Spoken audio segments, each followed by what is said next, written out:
चाहत recording studio Sajidpur में रुका बजा म्यूजिक बाय राजू बाबू।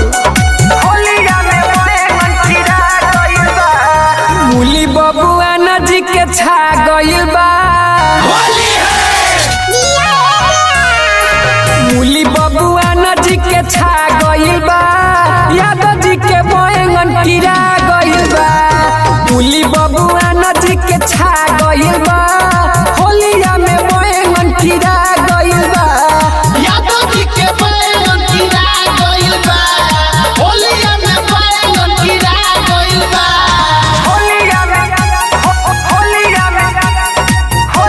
में बैंगन कीड़ा गइल बा म्यूजिक बाय झूठहू के लोगवा जे करता विवाद धोए करा बिना न शोभे सब्जी सलाद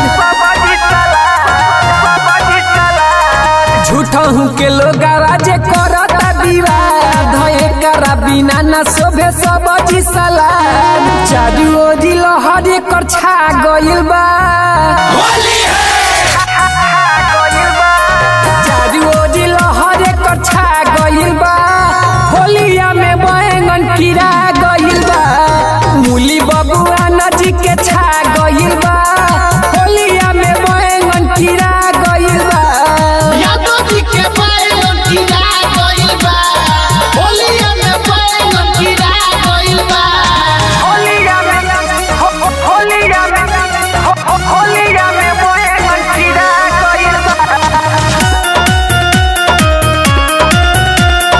होलिया में बैंगन कीड़ा गइल बा म्यूजिक बाय राजू बाबू।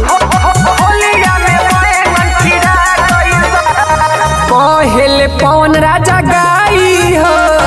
मुरई के सभे न बचाई हो पवन राजा कहेले गाई हो मुरई के सभे न बचाई हो अभय विशाल के भागइल बा राइटर सिकेंद्र के भागइल बा होलिया में बैंगन कीड़ा गइल बा मूली बबुआ नजी के छा गइल बा यादव जी के बैंगन कीड़ा गइल बा यादव जी के बैंगन कीड़ा गइल बा होलिया में बैंगन कीड़ा गइल बा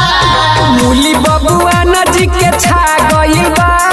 यादव जी के बैंगन कीड़ा गइल बा मूली बबुआ नजी के छा गइल बा होलिया में बैंगन कीड़ा